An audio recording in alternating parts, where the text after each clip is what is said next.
welcome back, everyone. It's 1:30. We had a fascinating panel this morning on Europe's security dilemma. I hope you enjoyed it. We now have our second panel on Canada's Defence Cooperation with a great chair and great panelists. I will turn right now to Andrea Charron, who will be chairing this panel. The panel will end at 3 o'clock, so in 90 minutes. And do not forget, you can write questions in the Q&R in the bottom of your screen. And if you want to have a translation, you can also click in the button. You'll see there's a little globe. It says either interpretation or translation, I guess. So without further ado, Andrea Charron, the floor is yours. Bonjour, bienvenue tout le monde. Thank you very much. It really is an honor to be here today. We have three fabulous speakers. I'm just making sure all of the speakers are ready to go, but I'll introduce them. They are in the pamphlet. They have distinguished careers. We have Stephanie Carvin from Carleton University, the Norman Paterson School of International Affairs. We have Bruno Munier from UQAM. And we have Jean-Christophe Boucher from the University of Calgary. Now I'm just checking, I don't see Stephanie, she may be having difficulty logging on. And so what we will be doing is we'll hear from Marco first and then Jean-Christophe. We'll hopefully hear from Stephanie as well. And Stephanie just is now with us. Oh, perfect. Yeah. Hi, Stephanie. Stephanie, do you need a second or would you be ready to go? Oh, hey. There we go. Sorry about that. My Apple iOS updated itself yesterday and my life has been actual chaos. Later. Okay. Great. So I can go. Am I able to share screen? I would think so. We'll after each of the speakers have spoken, and then at the end we'll take questions. So as Jonathan reminded us, please use the Q&A function. Veuillez rédiger sur le Q&A parce que please use Q&A for your questions as well. So let's check that Stephanie can actually share screen. I think you should be able to. Yes, I can. Perfect. And so we'll take it away, Stephanie. Are you seeing the right screen is the question?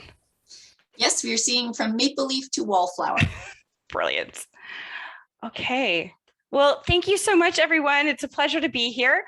I'm sorry everything is chaos. I even had like a French introduction that I'm just going to skip now because I don't need to add more to your pain and suffering. So I was going to say bonjour tout le monde. But anyway, so we'll just get on with it. So it's a real pleasure to be here and present my research that I've been working on with Thomas Junot. Andrea, can you remind me, do I have 15 minutes? Yes. Okay, thank you. And so we have been working, so our work is a little bit alliance adjacent, but I think there are real implications for how Canada is in fact looking at alliances. So we published a book that I have possibly strategically placed over my shoulder here that if you're interested in, it's called Intelligence Analysis and Policymaking, the Canadian Experience. And the reason I want to talk about it today is because one of the things we found was actually when we're talking about intelligence, even though it's not necessarily a pure defensive issue, is just the sheer number of implications there are for defense and security alliances. And quite a lot came out of it. And there's a lot more we're hoping to write on. We actually hopefully will have a piece on lawfare next week that will be looking at exactly this question in terms of Canada's relationship with the United States. So what I want to look at today, it gave me, that's great. Look at the fancy, it gave me fancy things. There we are. Okay, so I want to look at our project, which we called Get Smart, which is, I don't know if people get this joke because I'm kind of old now and I grew up watching Get Smart. back in the day. So if you're a millennial, I apologize, but it was a really funny show in the 1960s, and that's what we actually called our project. But we came up with the most boring name possible for our book, but hopefully a slightly more interesting for the title for the project overall. And talk about our findings, the Five Eyes context, our response, which we call Canadianization, and then the implications of this for Canadian alliances. So our project is called Get Smart, as I've said, and really the key question that we were looking at is how well does intelligence analysis support policymaking in Canada, and how can it be improved? So this was really it. I mean, Thomas and myself, we both have worked in the intelligence community. We're both now scholars. He's at the very much lesser University of Ottawa, but, you know, I take pity on him being at Carleton, and we were able to work together. And so basically, we wanted to kind of take our experiences and think about it in a more kind of rigorous way. So what we decided to do was interview people in the community itself. We did 70 interviews, both in Canada. Oop, I hit something. I don't know if you can see it. There we are. There we go.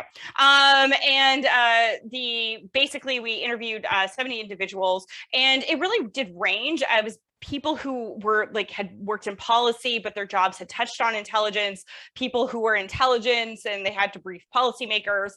We talked to people who had served, you know, they were basically just desk analysts, and then people who were all the way up to the DM level. We were actually really impressed with the access that we to talk to people who had served on the political side, which we think makes our project a bit unique. And we're hoping to write a little bit more about that in the future.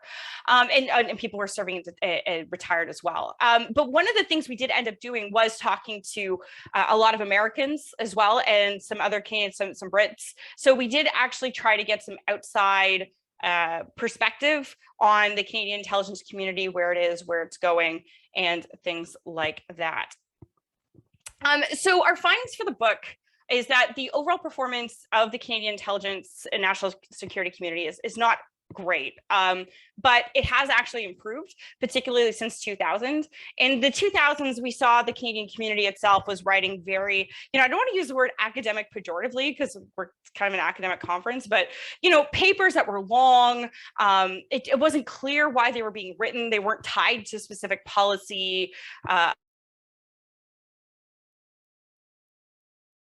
you know, anything that maybe seemed relevant. So there's a lot of stuff that was produced that, you know, could be positively described as interesting, but not necessarily relevant. And, you know, the relevance here is key. And so this is something that we do think that the community itself has worked on. It's definitely changed the formats of the products that it's been producing, from these long kind of 20-page papers to, you know, even just one-page maps that they call placemats that they put in front of people. And, you know, have a little blurb about, you know, what's going on in the world that particular day. There is actually a Canadian equivalent that's been developed of the, you know, I think most people here have heard of the President's Daily Brief. There is a Canadian equivalent to that, which is good. And I believe it comes out of PCO-IAS, which is the Intelligence Assessment Secretariat. The books themselves, but the progress itself has been highly uneven. It's we see really good pockets of where it's really improved, and then pockets where it's still pretty not great. There's, for example, there's some agencies that really don't have a good understanding of what their actual agenda is. The intelligence, the Integrated Terrorism Assessment Center, for example, has gone from being an outfit that was supposed to be briefing frontline responders, and now it sees itself as briefing solely high-level government people on issues, and it really kind of has something of an identity crisis. But there's other places. CFINCOM was one of them, as well as, again, I would say the Privy Council Office, Intelligence Assessment Secretariat, that's adapted rather well. The second thing is, and I mean, I think this ties pretty well with the last presentation we had on like what is surprise and what are the implications of surprise, because we actually found that in our project as well, this idea of electroshocks. And, you know, if you look at the literature on intelligence failure or on intelligence reform in other countries, the two ideas are often linked, right? Something happened, there was an intelligence failure, and then there's reform in the community. And in Canada, it doesn't work like that, because we don't do anything, we don't fail. Like if you don't do things, you can't fail at them. So something else has to basically describe change. And one of the things we found is this idea of electroshocks. And electroshocks is actually a term that one of our interviewees used, and we've since co-opted. But it's the idea that suddenly there's a sudden shift in events where the traditional intelligence community in Canada suddenly finds that it has to work with its non-traditional partners. So a good example of this would be foreign fighters, that suddenly Passport Canada is just absolutely dragged into the intelligence community a little bit by surprise. Another example would be foreign investments. I would say the CNOC takeover of Nexon was probably the biggest thing that changed this.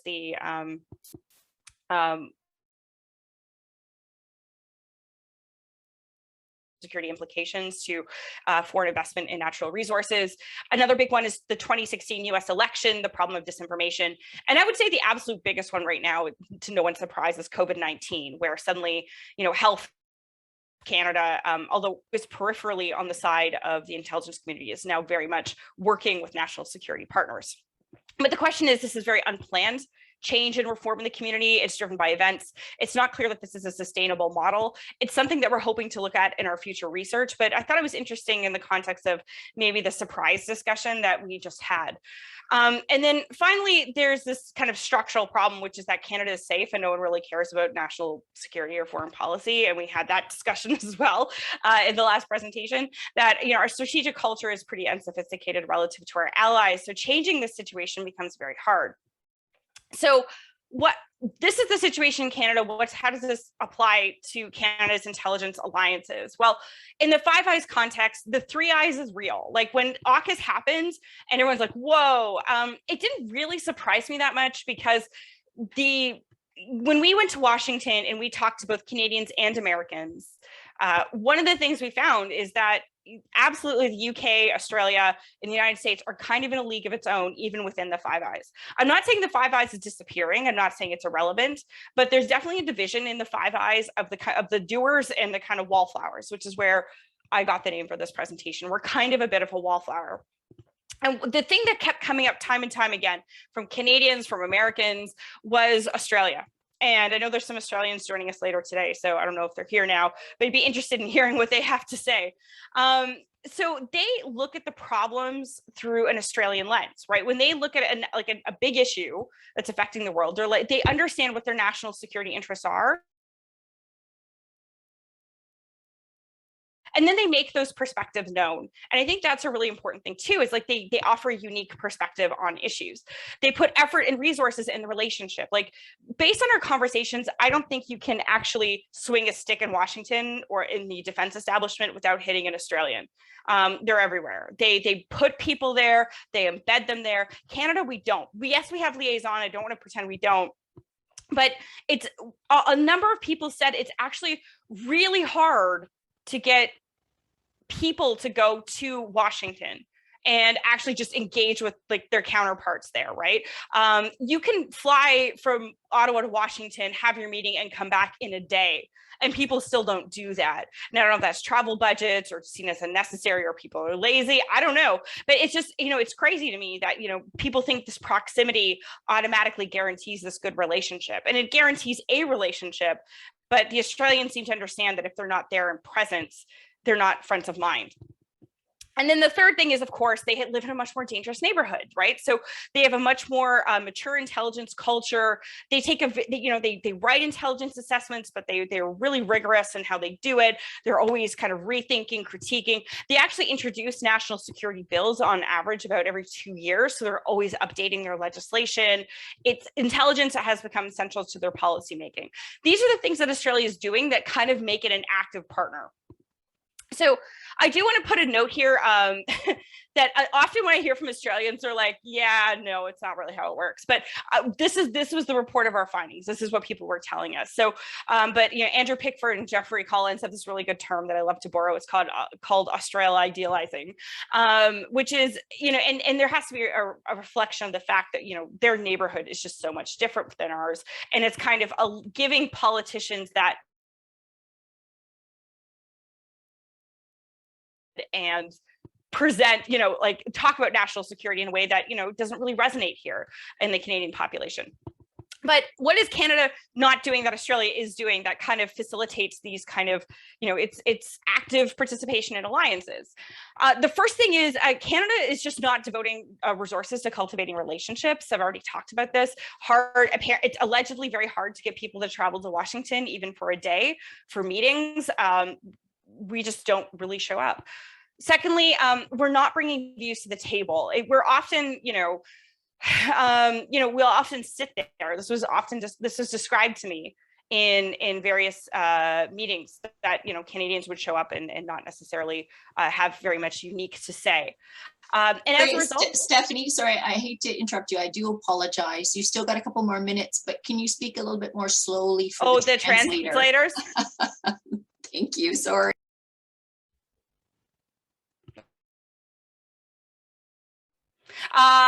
So Canada is not front of mind. Maybe Canadians speak too quickly in meetings. That could be another problem. Sorry. All right. Canada, we're not front of mind. And secondly, we don't really have priorities, so we don't necessarily take the time to make our priorities known. And so I think the problem is so how are we going to fix this? Well, Australia has some advantages that we don't have. They have a foreign human intelligence service. We don't, and they're unlikely to actually, we're unlikely to create one because it's expensive, it's a legal nightmare, and I'm not sure there's any political capital in Canada to actually do that. However, one of the things we're finding, and I think this has implications for our allied relationships, is this idea of Canadianization, that the intelligence community is trying to do some of the things that Australia is doing, whether consciously or not.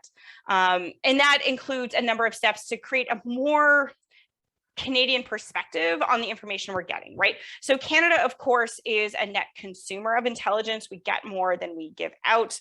But when we bring in that information, are we actually critically assessing it or reviewing it through a proper understanding of what our foreign policy priorities are? That's hard because we don't have foreign policy priorities, but I'll get to that in a second. So for viewing foreign intelligence, basically, so when information comes in, are we viewing it through a prism that is more focused on Canadian interests? It seems pretty basic, but I think there's this there's this bias that people talked about in our findings, which is where government officials, they're kind of in awe of US and British capabilities. And when information comes in, they don't really want to question it because we don't have those capabilities. But you have to appreciate that information, like if you're the United States and you're collecting information on the Middle East, you're doing so with an understanding of your capabilities and resources in the region and an understanding of what policy tools are at your disposal. That's actually going to impact the nature of your assessment. So when we get that assessment, are we actually thinking, okay, well, we don't have those capabilities and assets in the region. Is this an appropriate conclusion for us as well? So that would be an example of taking a more Canadian perspective. Secondly, enhancing autonomous collection activities. Again, we're not going to create a Canadian CIA, probably. We're not going to create a Canadian MI6, but can we actually do more with what we have? So Global Affairs has created a new small little intelligence analytical unit within Global Affairs. There is the Global Security Reporting Program. It's not an intelligence agency, but they collect political reporting, but that's useful information as well that can be used and we can use to draw upon things. CSE has recently expanded some of its mandates, both in legislation and new I think they've had a lot of new priorities given to them ever since the COVID-19 pandemic. Improving intelligence sharing within the Canadian government. This speaks back to the electroshock issue that I talked about earlier, that there's more and more people who have jobs that suddenly understand that they have to reach out for intelligence and get briefed on intelligence because, yeah, you're in agriculture, but there's national security implications or foreign implication there as well that you have to think about. And finally, creating and strengthening intelligence units. I've already talked about what's happening in GAC, but even within other agencies, right? I mean, who really thought Canadian Heritage would be on the front line of disinformation? But they are, right? That's what they do. And so I think this is a really kind of important thing to consider is that you have, you know, agencies that have never really done this before. I mean, there's a whole host of problems, but they are kind of approaching the stuff that they do through a more national security lens as well. So what are the implications of this for alliances? I would say, AUKUS has been a shock, but it probably shouldn't be. Frankly, it's a trend that we had noticed in our book, you know, dating back to 2018, 2019. The US is moving its head with its allies that it sees as active. We shouldn't be that surprised we weren't invited to the party. We've had no military presence really in the Pacific since the Korean War. I mean, we did send a boat through the Taiwan Strait, yes, but that's not really a giant presence. And traditionally, Canada has always looked west and not east in terms of its security, right? I mean, the last presenter talked about how there is a Pacific Ocean, but we never really think about it. We're always looking to Europe when we're thinking about security. So that shouldn't be a shock, but the proposed solutions that I've seen are also unrealistic. People are saying, oh, we should join AUKUS or the Quad. Well, I don't think they want us, to be frank. I think they would like Canada to do more, but until we do, why would we be a part of these alliances? India doesn't like us. I don't know how many times I have to say this. Like they see us as a security threat. They don't want us to be a part of the Quad. I don't think we're ever going to be able to join it. AUKUS, again, like I don't see why we would join that particular alliance.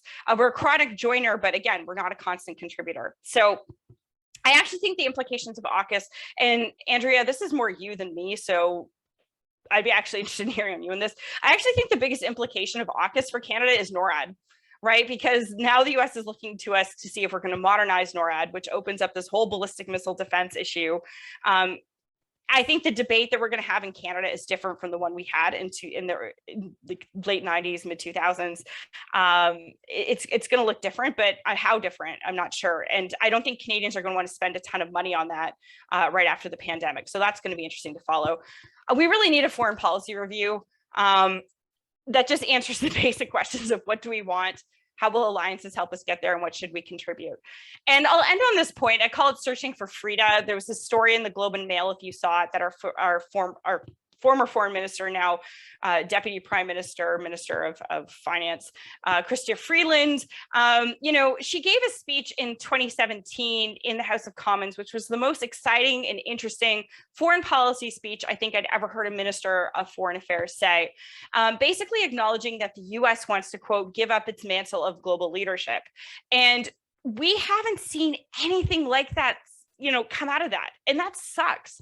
And, you know, you read this story about Frida, who's, you know, I don't want us to go around doing foreign interventions and things like that, lest that be confused. But, you know, this ambitious idea that Canada actually needs to start working on its alliances, that it needs to have a greater presence in the world, just seems to have completely fallen off. And that sucks. And I do wonder if we're heading to a world with, you know, where we're going to see a Democratic 10, like I asked about earlier this morning, or whether or not we're actually seeing a split with a strategically autonomous EU and an AUKUS, and we're kind of left alone in the world, like a sad little wallflower searching for Frida. So that's my presentation. I'm sorry. I want to apologize to the translators. I'm sorry. I get very excited. I have actually switched to decaf. So I'll do better in the question and answer. Merci infiniment. Next up, we have Marco Bruno Munier from UQAM, and his presentation is entitled Canada's National Security and Defense Policies Toward China. Take it away, Marco. Thank you, Andrea. Good afternoon, everyone. I'm very happy to be with you today, and I would like to thank Jonathan Paquin for the invitation. I'm sorry in advance for my English. I don't have many opportunities to practice. For this reason, I will switch to French for the question and discussion period so that my answers will be more elaborate and fluid. The topic of my presentation today is Canada's defense and national security policies towards China. I will first outline Canada's defense and national security policies toward China before proposing two possible avenues for cooperation on Chinese issues. The first question to be asked, that must be asked, is does Canada have a national security or defense policy regarding China? Well, The answer is not so obvious. What is clear is that the Canadian government does not have a comprehensive policy towards China, and that the Trudeau government does not seem to have a clear vision on China. But before I get into the intricacies on Canada's national defense and security policy toward China, I will quickly outline why China should be given such attention. First, I'm not telling you anything new when I say that China is in strategic competition with the United States, Canada's most important and closest ally. Secondly, China is conducting operations against Canadian interests. The Canadian Security Intelligence Service, CSIS, recently stated in a report that China has been secretly collecting political, economic, and military intelligence in Canada and is engaged in foreign interference actions. Finally, China's action directly challenged the international order based on the peaceful resolution of disputes, as illustrated by the Chinese reaction to the Meng Wanzhou case, or by its aggressive approach to Taiwan. Indeed, in recent weeks, we have witnessed an increase in China's aggressiveness toward Taiwan, notably by conducting several military flights, which include, I think, fighter jets and bombers, through Taiwan's air defense zone. So it is therefore quite clear that China, with its activity against Canada, its challenge to the liberal international order, and its strategic competition with Canada's most important ally is significant to Canada's national security and defense. Yet, Canada's approach to China is incoherent and inconsistent. For example, China had a military cooperation agreement with China for the training of Chinese troops signed in 2013. This cooperation would have ended in 2019. And in Canada's latest defense policy in 2017, China is mentioned only twice, and never as a potential threat or challenge to international order. And although former Defense Minister Ajit Sajjan said a few months ago that Canada has significant concern about China, he refused to call China an adversary. But according to the National Post, citing a senior official, Ottawa is working on an Indo-Pacific strategy. David Cohen, the US ambassador to Canada, said last month that the US and other allies are awaiting China's policy. And I think one of the best examples of the lack of political will on the China issue is the Huawei 5G case. Canada is the only Five Eyes country that does not have yet taken a position on the issue. Even New Zealand, which refused to use the term ban, said Huawei's 5G does not pass the required security tests. Every intelligence agency in the Five Eyes countries, except Canada, has officially stated that Huawei's 5G technology poses a threat. Trudeau said in September that Canada's decisions on Huawei's 5G would come in the next few weeks. I think certainly that the detention of the two Canadians in China has made the government more cautious on the Chinese issue. And I think that in the end, Canada will follow its major ally on Huawei's 5G. But some of Canada's action and commitment contribute, in a sense, to counter Chinese ambition and actions. First, Canadian intelligence investigates and tries to prevent espionage and foreign interference, particularly conducted by China and Russia. Then, the National Cybersecurity Action Plan 2019 and 2024 includes an increase in CSIS capabilities to collect cyber intelligence and provide assessments to the government on the intention and operations of cyber actors in Canada and abroad, that threaten the security of Canada. These two intelligent components will help to better understand and respond to Chinese action. In the national defense domain, Canada is still committed to the Indo-Pacific in a certain way. For example, in January, Canada participated in a military exercise with the Quad countries near Guam.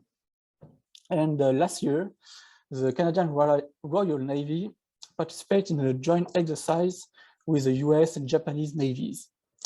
And it is through Operation Projection that Canada conduct training and exercise with foreign navies in Asia Pacific. We can also mention the military training and cooperation program that supports capacity building activities with 13 Asia Pacific countries like Indonesia, Malaysia, Philippines, South Korea, Japan, Singapore, and other that I don't remember. Also, Canada is committed to promoting respect for the international waters of the Taiwan Strait, even though in the last 3 years, only 6 transits of Canadian military ships through the Taiwan Strait have been reported. The last transit this month with the US was strongly criticized by China. But what must be pointed out is the absence of a clear policy framework concerning China or even the Indo-Pacific. And even though the government will soon come out with the Indo-Pacific strategy, it does not mean that the strategy will involve a clear policy toward China. Canada actions in security and defense, and especially in the Indo-Pacific, are not enough to be considered as a comprehensive policy toward China. What is needed is for this action to be part of a broader foreign defense policy framework toward China. And I have no doubt that within the Canadian defense intelligence community, China is seen as a threat, but the government needs to produce a foreign and defense policy to address this issue. And then have policies that are coherent and consistent with Canadian interests, whether it be national security, international security, or alliance considerations. Why is a foreign and defense policy important, even indispensable? Because it is not only provide direction for action, but it also serves to signal the country's intention to others, including allies and China. And until Canada makes its intention clear, it will not be considered a credible and reliable partner in the Indo-Pacific region. So obviously, any Canadian engagement must be multilateral or bilateral in Indo-Pacific and toward China with traditional allies or new partners. But before we can even talk about potential strategic cooperation, Canada needs to know what it wants regarding China. Is China an enemy, an adversary, a challenge to liberal democracies, a threat to the international order, or all at once? And where I guess we can exclude that China is a reliable partner and ally of Canada. But if it's an adversary or a threat to the international order, does Canada really want to help counter China? And if so, in which form? I don't think, and maybe I'm wrong, that Canada should or want a strong military engagement in the Indo-Pacific region. Traditionally, Canada not had a significant presence there, preferring instead to be involved in Europe or the Middle East through NATO framework. However, with the US disengagement from the Middle East, perhaps Canada will follow, and certainly Canada will align itself with the border goals of NATO and its major allies. Now I will try to suggest 2 possible avenues for strategic cooperation that Canada can help counter Chinese ambition while avoiding too much involvement in the Indo-Pacific. I will leave aside the possibilities of defense or diplomatic cooperation with the countries of the Asia-Pacific region, not being an expert of this region. And I will not talk about cooperation with European Union. That is a topic of the next panelist, Jean-Christophe Boucher. So the first form of cooperation could be intelligence cooperation. CSIS has increased its partnership with foreign agencies and countries since 9/11, and while CSIS does not disclose its list of intelligence partnership, with a few exceptions like France, London, Paris, London, and Washington, I believe it was primarily for counterterrorism.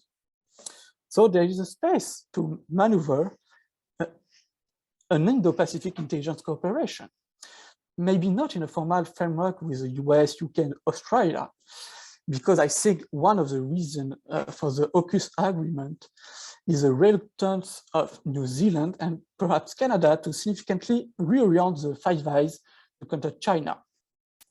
And I know maybe the recent declarations of New Zealand on possible integration to the Aukus will prove me wrong. But however, this certainly does not exclude Canada from intelligence cooperation with its major allies in the Indosphere. The Five Eyes are still there. And this could be a part, this cooperation, this could be in particular areas such as cyber intelligence and security. Second, and this may seem disconnect from the Chinese issue, but it is not, is the modernization of NORAD in cooperation with the United States. And I think that kind of contribution could have more benefit for Canada.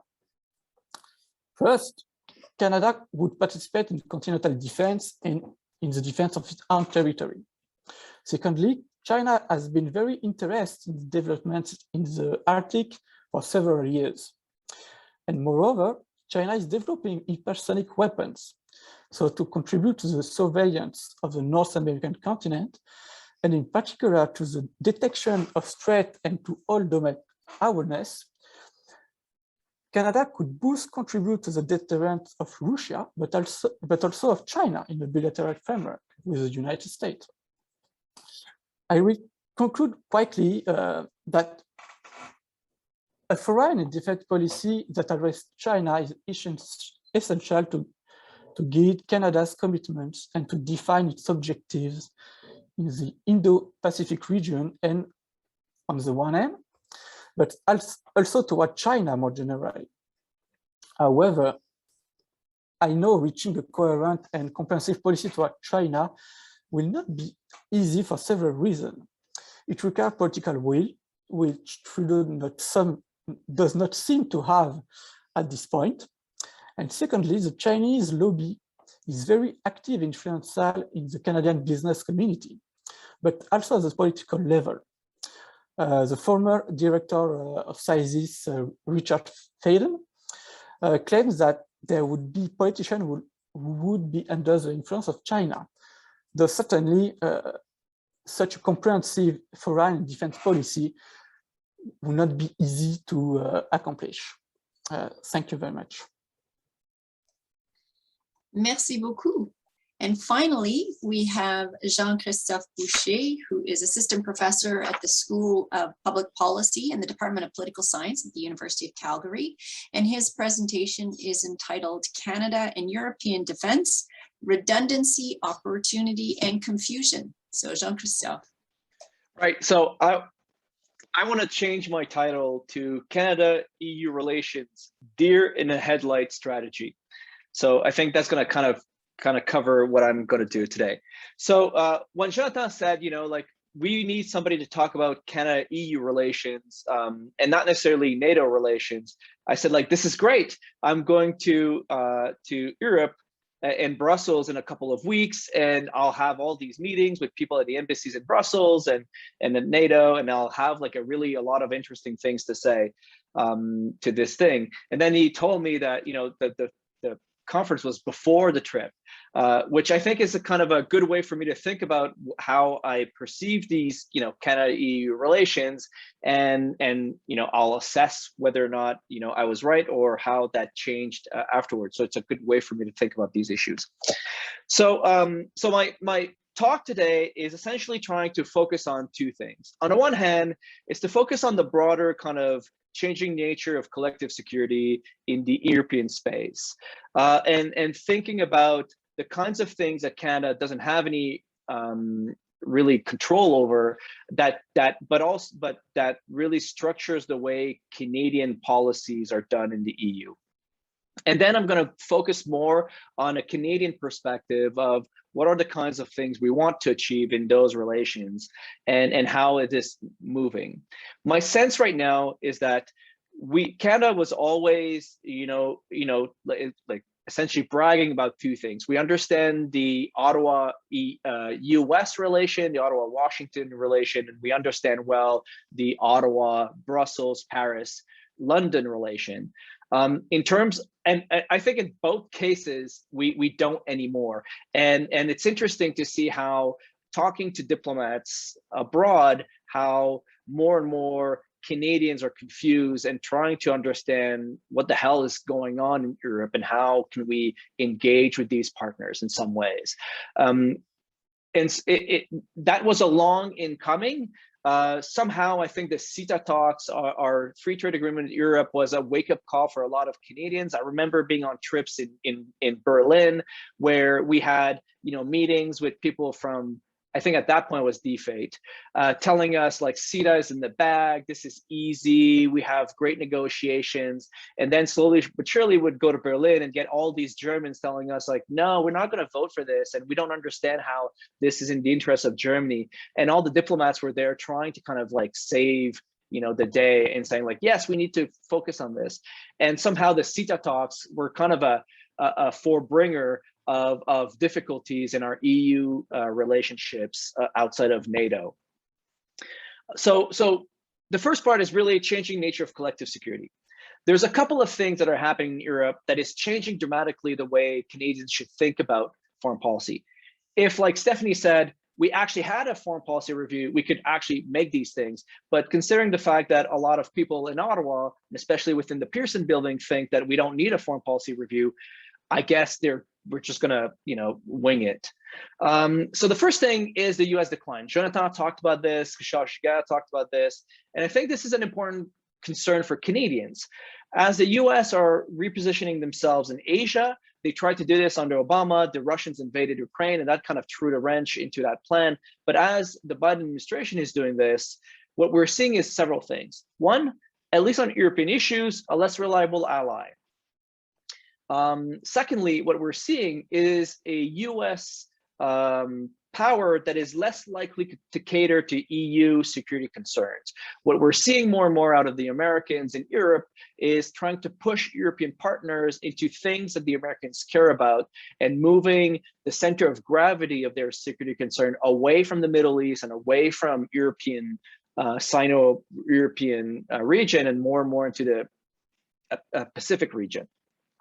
And you can see this, for example, in all the talks at NATO, where the Americans are trying to push NATO to recognize China as an international threat, to put climate change as one of those issues. And you can see how the European partners are uncomfortable with all of this thing, and trying to figure out how NATO, as a transatlantic alliance, has to now deal with things that are not in the confines of the transatlantic alliance.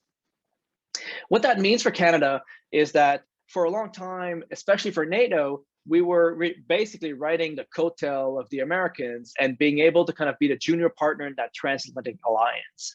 And we were essentially, for the European partners, a way to justify how this was about transatlantic, both countries, and not just a US-EU alliance.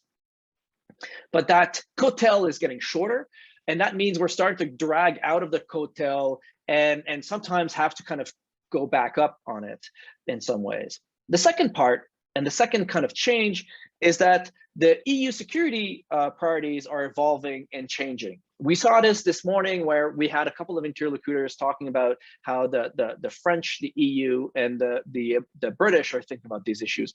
But this is important for Canada. First, there is strong disagreement on the nature of European security threats. Within Europe, there's a lot of disagreement on what exactly are the priorities, what are exactly the challenges. You can see how Germany caters to Russian gas groups, how all this sense about Central and Eastern Europe are mixed into that organization. And in some ways, there isn't a consensus in Europe about what are the priorities and where should Europe put their assets.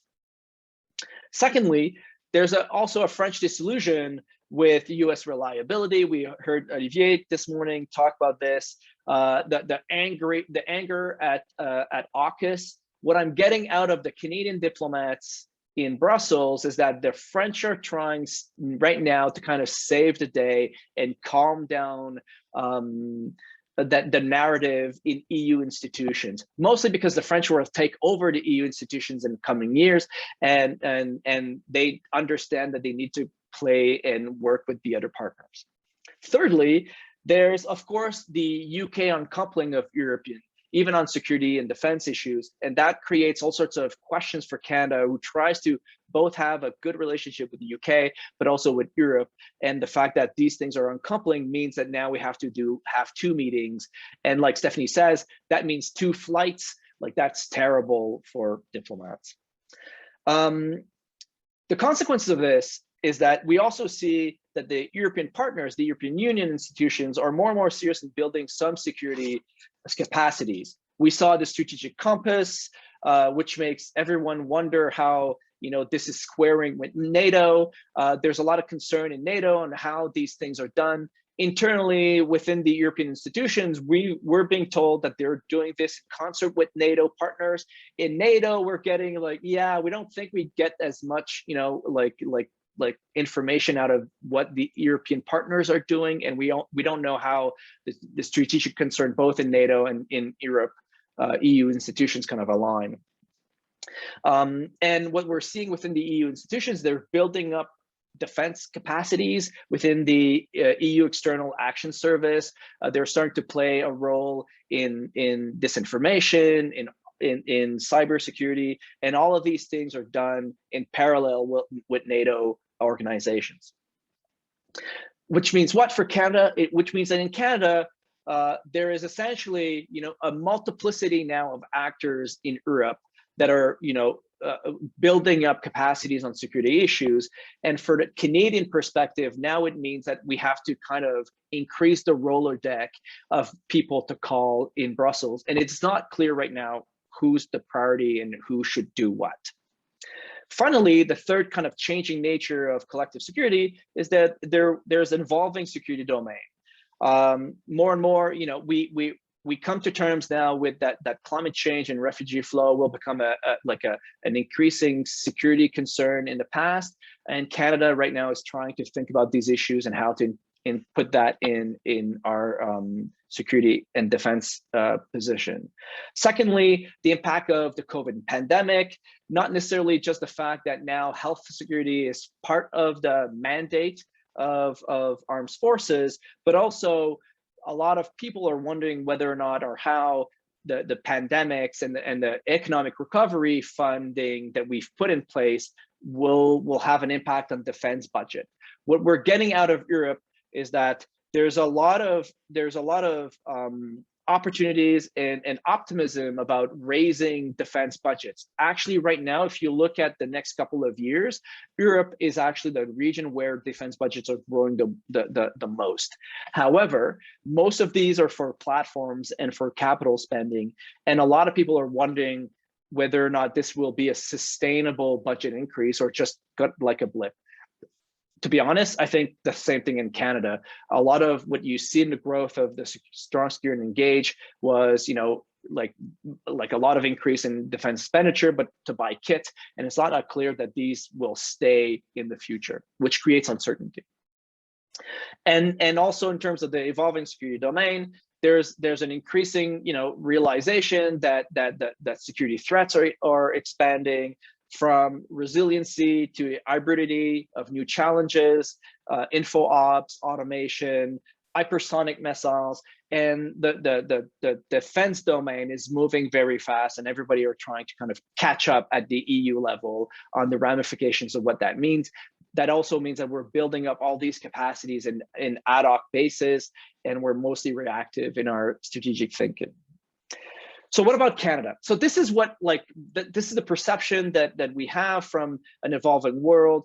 It means, in my sense, that the status quo is probably not what we should expect. If we think that we're going to go to Europe to kind of avoid the craziness in the US or in Asia, I think we're wrong. And we'll find out in Europe that things have moved on, and that we need to catch up on this. For Canada, what does it mean? A couple of things. First, there's a changing nature of the security landscape in Canada. Our old alliances seems less and less relevant. I mean by this NATO. And the fault line within the institutions are more and more apparent, and more and forces more and more diplomats to manage these fault lines. Think about Turkey, think about the French and UK spat at NATO, think about our Eastern and Central Europe partners. And that means what? That means that engaging at NATO under these circumstances means that we spend a lot of energy and a lot of time managing these fault lines instead of thinking strategically. We're now more in a kind of management caretaker role than an actual one trying to reform the institution. Secondly, from the Canadian perspective, what we're getting is that we're getting a lot of calls to update and change our defense and priorities by our friends. The Americans more and more are pushing us for NORAD modernization. They want us to at least like build our North American defense and participate more in that. That means more money, and that's a lot of money. And none of this is budgeted right now. And there's a lot of thinking in Ottawa on how the hell are we going to manage this. Secondly, there's all this talk about Canada pivoting to Asia. Are we going to send more boats? And I know like somebody will say like there's ships, but are we going to send more boats? Should we join the Quad? Does the Quad want us? I think Stephanie is right. I don't think that like nobody cares about Canada's Pacific adventures. And when we talk to Navy people, when you actually look at Canada's Pacific coast, it's actually super small. Most of what we assume is Canada's Pacific coast is actually American coast, and it's actually the Alaska coast going down really well because the UK sold us to American interests. That means that defending the Pacific from the Canadian perspective is kind of really small, unless you think about the Arctic region, which is another issue. And thirdly, we're asked in some ways to play a greater role in partnering with EU institutions on security issues on the margins of NATO. What the messaging we're getting out of our embassies in Europe is that EU partners are starting to engage diplomats on security and defense issues. We always did this, but in a much more serious ways. And this is all done in tandem outside of the NATO normal relationship. Which means what? Which means for Canada, confusion in allocating our resources and effort. Who in Brussels should I call if I have an issue? Right now, the trip that we're organizing is actually, we have 2, 3, 4 people on the call because all these embassies are trying to coordinate what everyone is doing. And it becomes very much a work of coordination. And that becomes an issue. Secondly, there's an overlap more and more between EU defense priorities and NATO defense priorities. The strategic thinking in both institutions are diverging, converging, misverging. And we're like, the Canadians are stuck in that kind of mentality of trying to figure out what's happening within these things. And it's very much a situation in flux, and things are moving very fast. And any assumption that what we did today and what the strategic compass we saw out of the EU institution come out, whether or not that's going to stay in line in the next couple of years, and we don't even know actually. Which means what? That we need also from the diplomatic side, identify priorities. Where are we going to play? And of course, allocate our resources accordingly so that we can be credible. Are we going to do, like Stephanie says, via wallflower, just show up? And how are we going to build these capacities if we're getting more ask from the European partners on the margins of the NATO partners. Which brings us to like essentially my conclusion, which is a couple of things. On the one hand, what do we want out of our EU relations? Are we looking for a way to balance US world disengagement? Is this a relationship that we want to have with bilateral nations in Europe, with France, with the UK, with Germany, but without necessarily coordinating those? Or do we want stronger relationship with the EU institutions with, of course, all the drama that comes out of the EU institutions, and we'll have to deal with this. When you look at public perception in Canada, like the last poll that we did, and I could show you the number, when we asked Canadians, whose opinion do you care most about? Europe is actually the region that people care most about. It's like something like 78% of Canadians care about what European countries think about Canada. NATO is 69. So already we have a drop of like 10 points. We care more about what the European countries want out of us and what NATO wants. And then it goes down to the United Nations. People care more about NATO than the United Nations. And then it goes down to US partners. And then it goes down to Africa, and then China the last. Which means what? Which means that at least within Canadian public perception, there's still a willingness to engage with European partners, and this is still perceived as a benefit and as a net positive in Canadian diplomatic relations.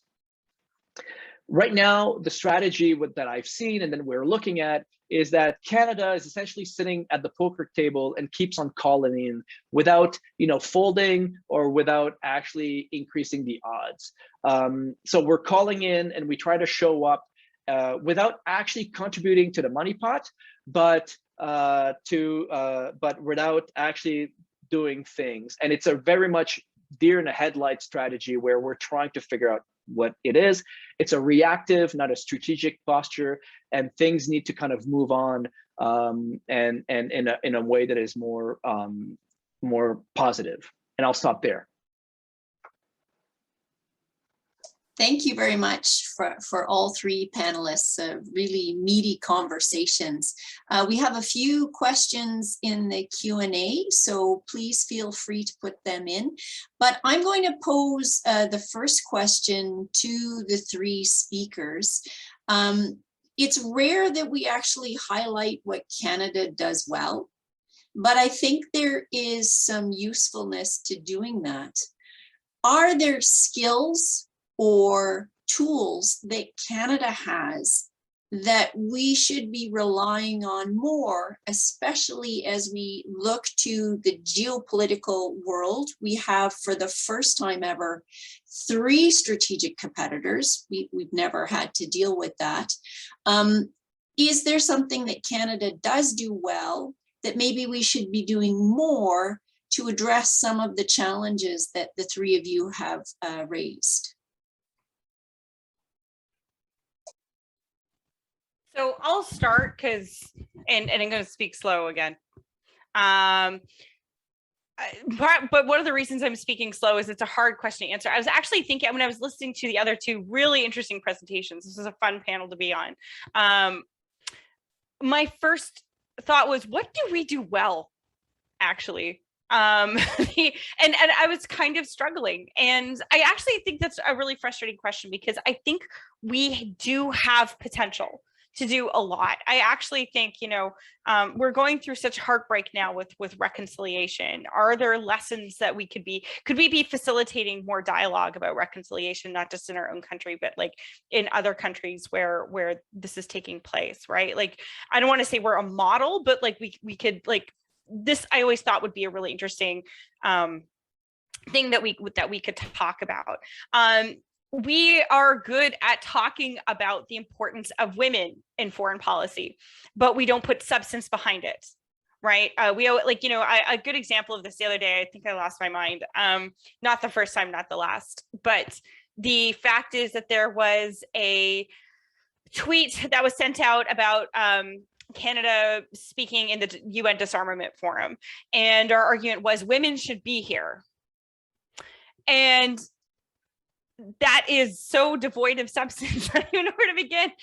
Yes, I mean, that's true. Women should be here. That should be part of our argument. But women have been a part of disarmament conversations since the Cold War, right? And in many cases, actually leading the movements. And I felt like not only did that not acknowledge what had been happening, but it was just kind of a way for us not to make a statement about some of the key issues, like, AI, killer robots, all these kinds of things that actually have, implications for women. And, so why aren't we talking about that? So I actually think we do have potential, but I honestly struggle to think of something we do good right now. One thing we do, actually, the last thing I will say, one thing we actually do well is cyber defense. We do really well at cyber defense. And this is something we could take and create a cyber capacity building program, something desperately needed in South Asia. We do really well we punch above our weight in cyber, but there's only so many ways you can actually do stuff with that. So I'll leave it there because I'd be interested in hearing what the others have to say. Okay, merci. Marco, is there something that Canada does well, especially maybe when it relates to China? Est-ce qu'il y a quelque chose qu'on peut faire? Yeah, I will say Is there anything we can do? Don't forget to switch to the English translation. Oui, il y a des choses que le Canada fait bien. Yes, there are a few things that Canada does well. I think that's strengthening capacity development and training. I think that Canada is pretty well seen on those fields. But this is done mainly in Eastern Europe. It doesn't do it in the Pacific region because there isn't enough demand, or maybe Canada doesn't want to do that. They're not really interested in doing so.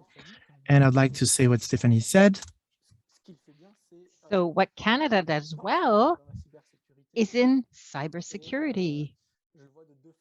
And I see this in two ways: to reinforce cyber defense skills in the Asia Pacific, that is the countries with whom Canada has programs, but it could also be working with Eastern European countries who are well known for cyber defense. So I think there's room for collaboration there.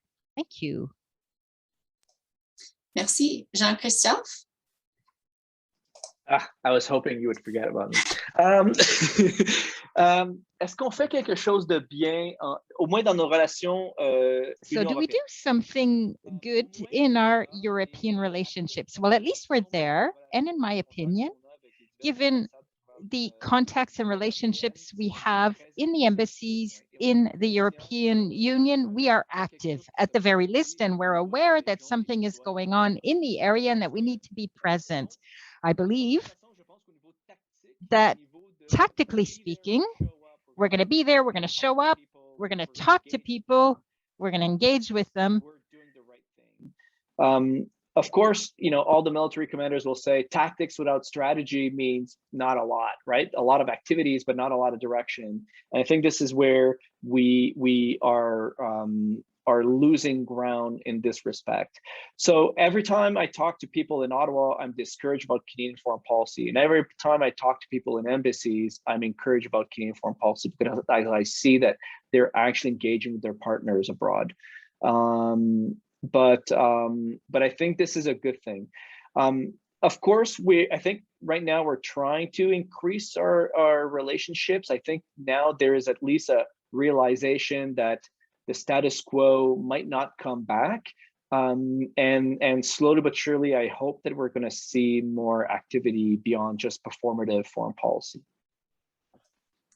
Merci. I'm going to combine a couple of questions that have come in, and they seem to be hinting at perhaps there are other allies, especially in the Asia Pacific area, whom we might want to align with or support. So for Stephanie, one of the questions is, could you elaborate on why India is not interested or sees Canada as a security threat? And then especially for Marco, are there other allies in the Indo-Pacific region that perhaps Canada should be working with to provide contribution? All right, I'll go first. Thank you for the question. So it's very simple. And I say this also, I've had experiences being in the room with the Indian government and in various forums in my previous life, working with the Canadian government. The short answer is they see Canada as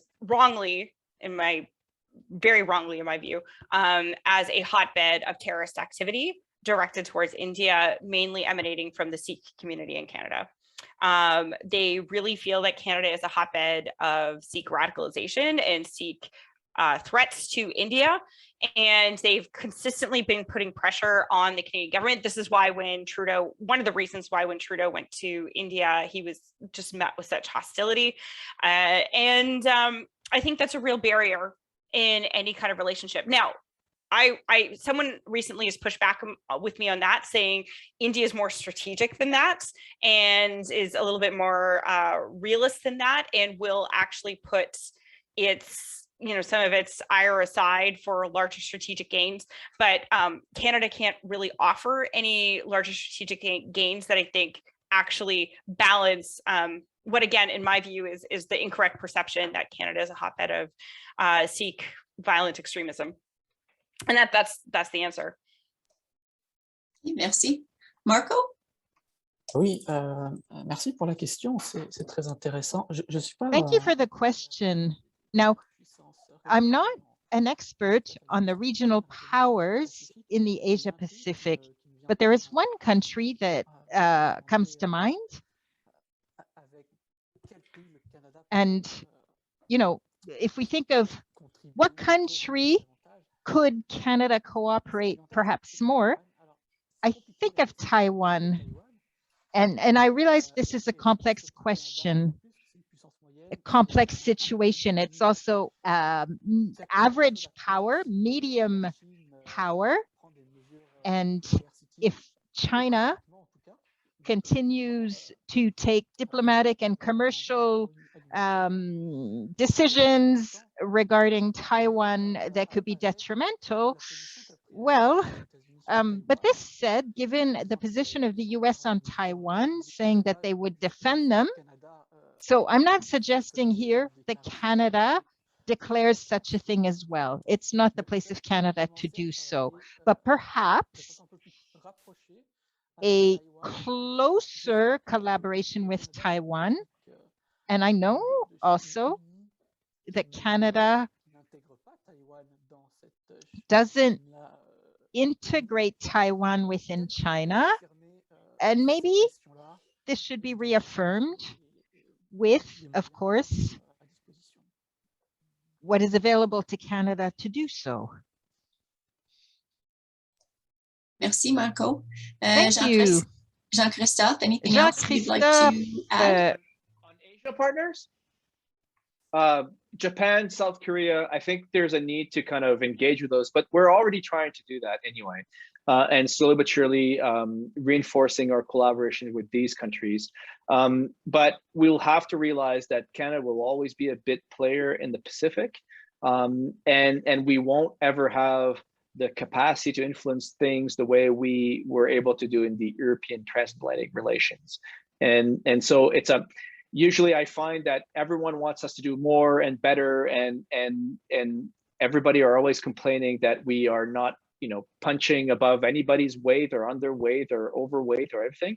And that's going to be an exercise in patience and humility, which I don't think Canadians are very good at in foreign policy. Great, thanks. So I'm going to again combine some questions because we seem to have themes developing here.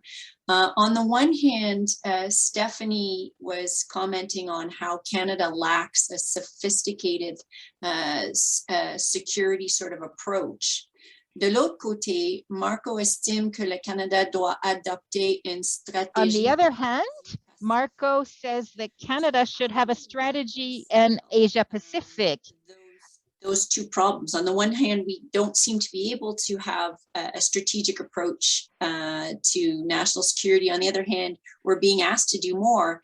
And then just to complicate things, another question is sort of hinting at the fact, is Canada expecting to see the world as it wishes it to be, very liberal world order, and not accepting the fact that we are in a very realist agenda right now with great power competition that is cutthroat.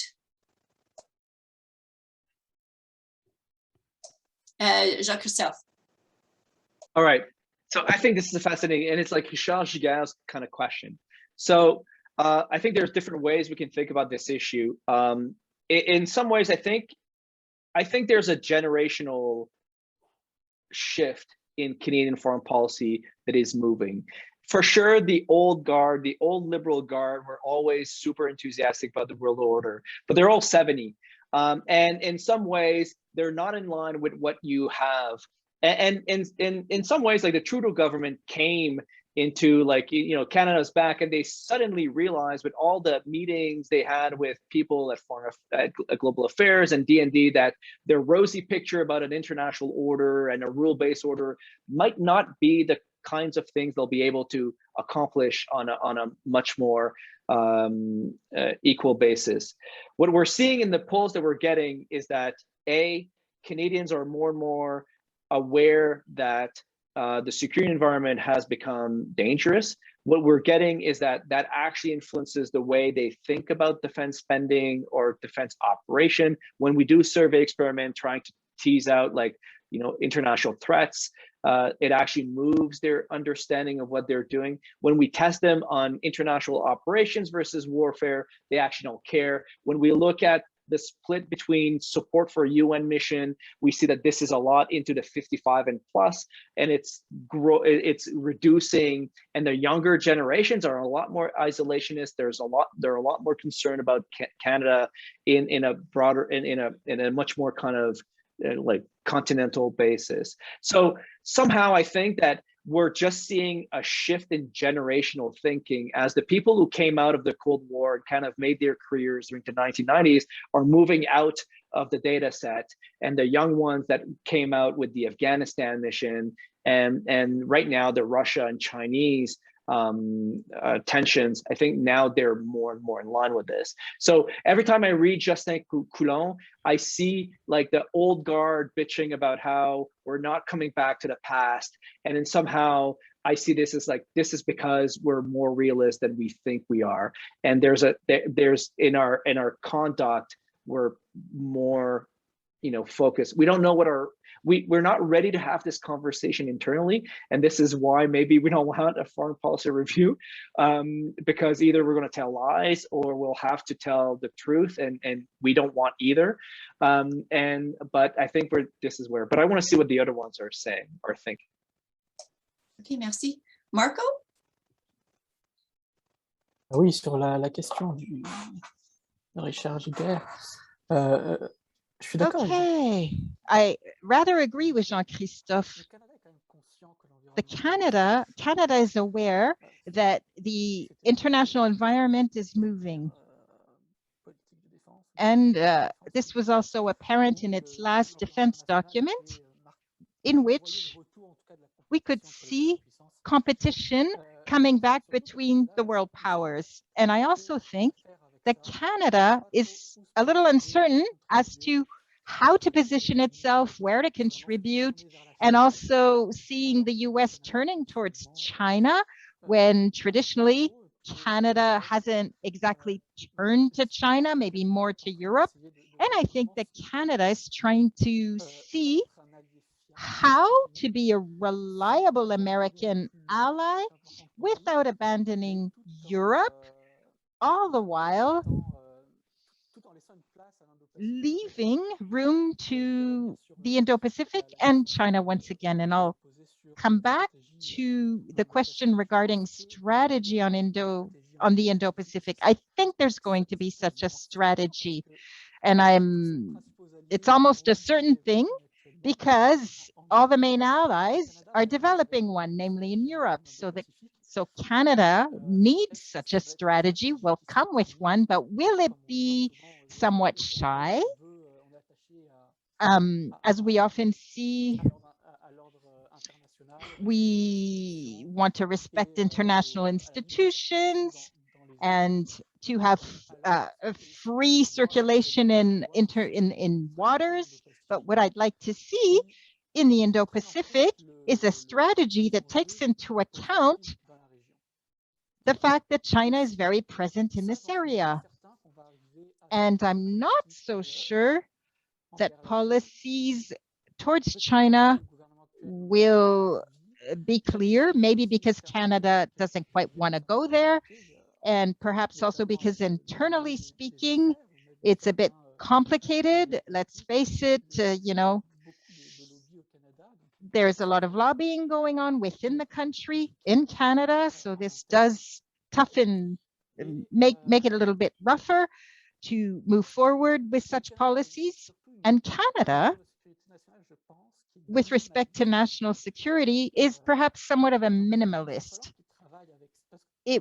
Canada will need to, well, let's face it, it's not going to be a brand new national security culture.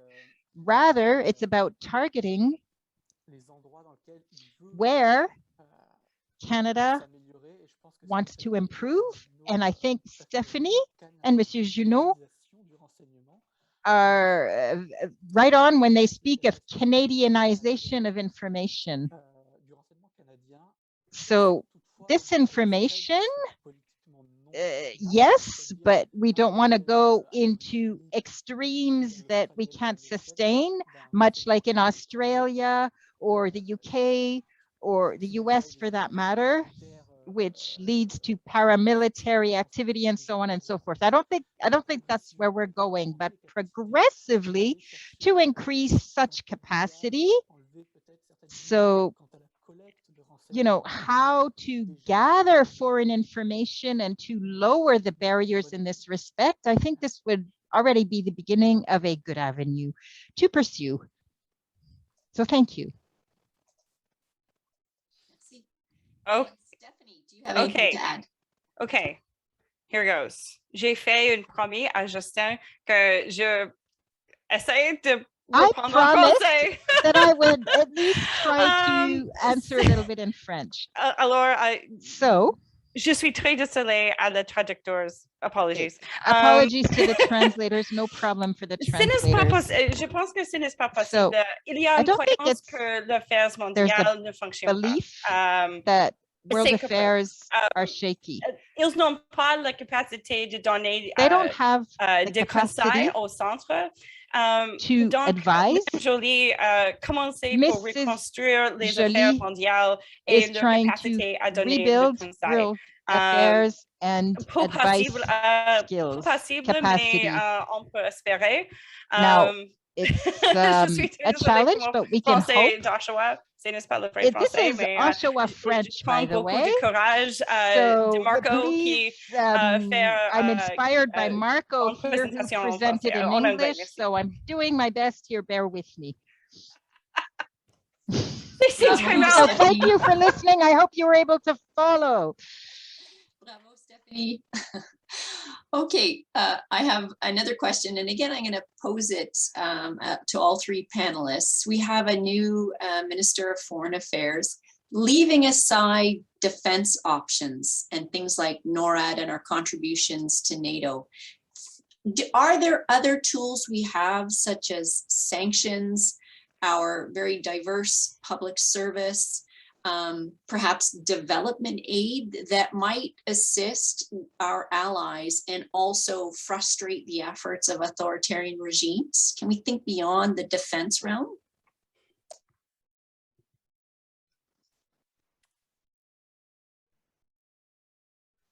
Sure, Stephanie, do you want to, or Jean, yeah, go ahead, Jason. I guess I'm going to try. I mean, you know, Justin sent me a text, you know, saying, so I'm not going to, you know, I'm not going to say that this was my idea, is that one of the things Canadians do well is trade.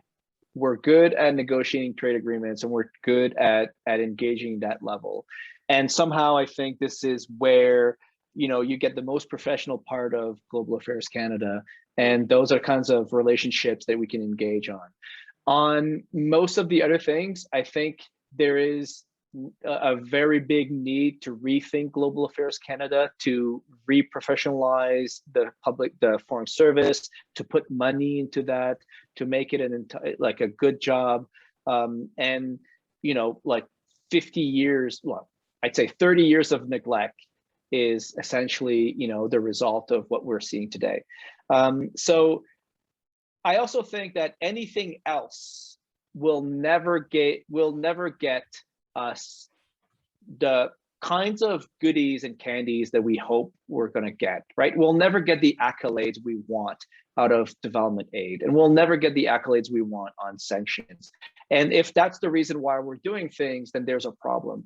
I'm always shocked and disparaged at the notion that what we do in the world is about gaining reputation, as if that was the measure of our success in our international relations. And every government criticizes the previous government of damaging Canada's reputation. And I'm tired of that conversation because it makes us do performative things and thinking more about how we should be liked instead of really focusing on the key things that we do well. I'd say trade, run on trade and build up from trade, like gut everything else, build from trade. Okay, merci. Stephanie?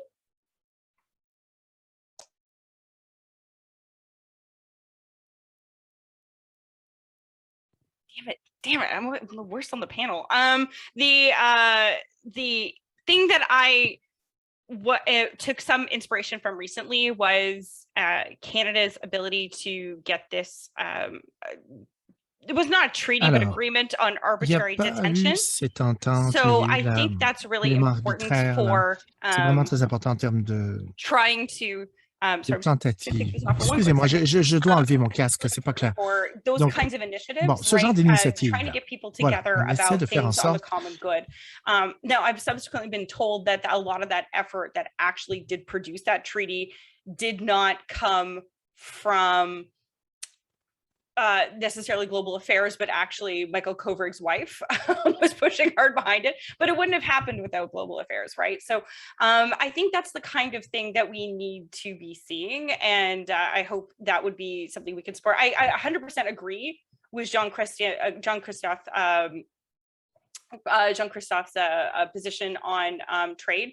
Like, Canada is just coming off negotiating NAFTA 2.0, whatever we want to call it these days, the CETA, CPTPP. I mean, we are good to go. I think our foreign policy trade people are probably some of the best geared up in the world right now. And I know that the UK was actually trying to get some to negotiate Brexit, right? Because that's how good we are at that. So I shouldn't be that mean to global affairs, but I mean, the extent to which, the point I tried to make in the last, my last broken answer was the fact that we really do have a system where, the advice, our ability to give advice is just so bad. So we just really need to build that capacity again. And, one of the things that we're hearing around Ottawa these days, I think it's already been mentioned, is that we're probably far more likely to get a new defense strategy before we get a new foreign policy again, which is mind-boggling to me. But for some reason, defense has this capacity to do this kind of thinking, and global affairs doesn't, which just seems very, very backwards to me. But we just have to like literal baby steps with global affairs, and then I think we'll be in a better position. So I think that's kind of not answering your question again, but it's something I feel passionate about, Andrea. So I'm just going to keep yelling. Merci beaucoup. Marco? Oui, très rapidement, parce que je suis d'accord avec mes collègues sur le commerce. I agree with my colleagues. I'll proceed very fast about commerce. Canada is a commercial country, so trade is very important. We have to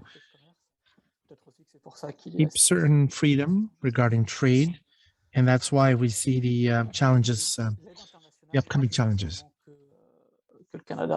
It's been some time, but Canada does not contribute internationally, really. So there's no will to invest there. Sanctions are not credible if it's Canada that enforces them or furthers them, or if they were the only ones doing it. Canada can support sanctions, but definitely not on its own enforce it, launch these types of things, because then the impacts will be negative towards its economy as a counterpart. So peut-être la diplomatie, mais là encore, commerce, yes, diplomacy, yes, but that would be it. unless there are some Thanks. retaliations. Okay, thank you. And finally, we just have a couple of minutes left, but maybe we should do a little self-reflection. What can we, especially academic community, what can we do to help, as Stephanie says, imbue a culture of strategy so that we are thinking more about foreign policy? And maybe how can we, approach students, and in our writing, how can we be more helpful to the Canadian government? The thing I have to do right now is actually get my iPhone, which is being delivered. I'll be right back. Okay. Jean-Christophe or Marco, is there something that we as a interested community can do to help give the Canadian government more advice? That's a tough one, right? So, I mean, this is always the case where, and I'm thinking about like what Phil Lagasse and Tom and everyone is talking about, how like academics are different than politicians or policymakers. And it's not our job to make policies or to tell the government what to do and not what to do. What we can offer, though, is broader range of research and commentary that is anchored into the kinds of things we're doing so that they can work on this. And in some respect, I feel that the departments that are more in line and integrated with academic research are actually better. National Defense has this entire group who keeps on engaging with academics, funds them, talks to them, fund research. We never get that with global affairs. Global affairs is basically, we know best. And that lack of humility means that, you can't fill a full cup.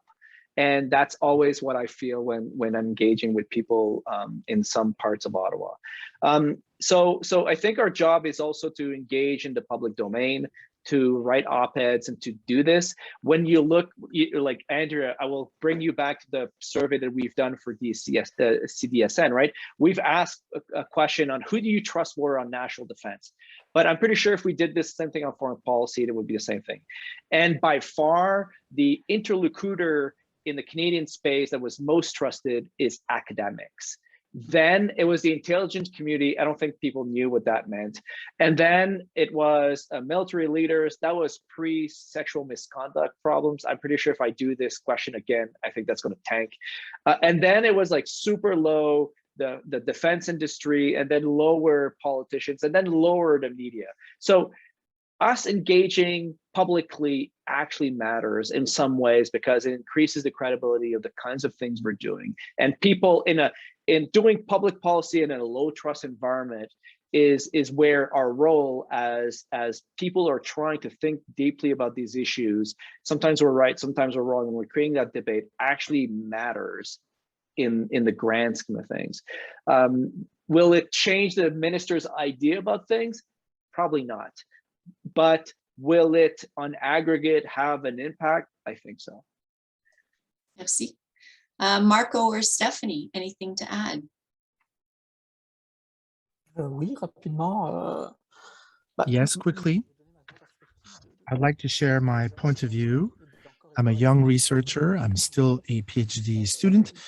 What about the academic world? Well, I see a lot of things which are written in academia, scientific or post-scientific stories, articles, but within think tanks, we see a lot of texts, a lot of written material on foreign policy, on defense policy, on strategic interests, and so on. So a lot of efforts have been deployed already in order to engage not only, shall I say, different departments within the government, but also the population in general, because these are things that are readily accessible to all without any costs.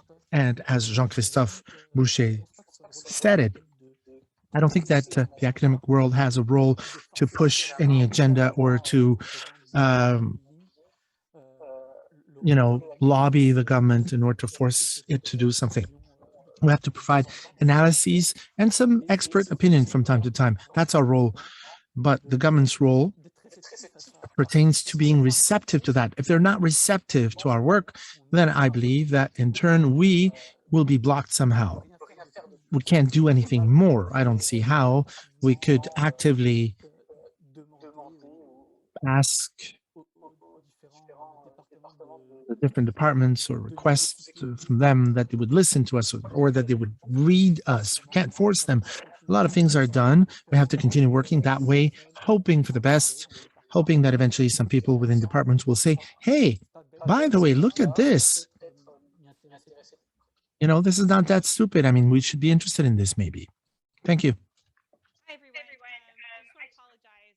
I smashed my iPhone like 6 weeks ago, and I've been waiting like literally 6 weeks thanks to the supply chain to get a new one. And I had to sign for it. There was no choice. So I apologize for having to flee in the middle of this.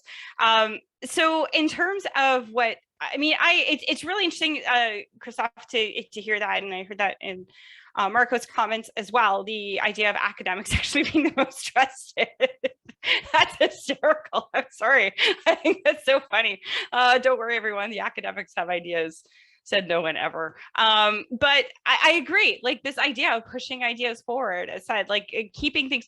I always say, like, you know, je parle le français d'Oshawa, but also I speak Oshawa in English too. And you have to be able to make these things matter for Canadians, right? They have to be able to understand why having a stable global order, a good world trade organization, you know, like the next round of trade talks and stuff like that goes well. And you have to link it to, you know, their everyday goods and service of their lives. And I think that's our role, right? Why does this matter to Oshawa? Why does this matter to Shikoodami, I don't know, Shikoodami, whatever, like someplace, but like it's really important to make that argument going forward. And I think that's something that academics can absolutely contribute, because otherwise these issues are never going to become important to Canadians if they're not well explained.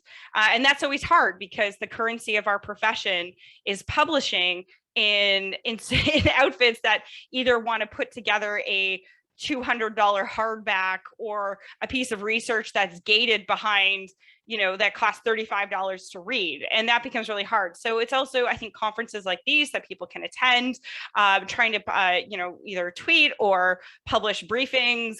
Everyone here is pretty active, which is great.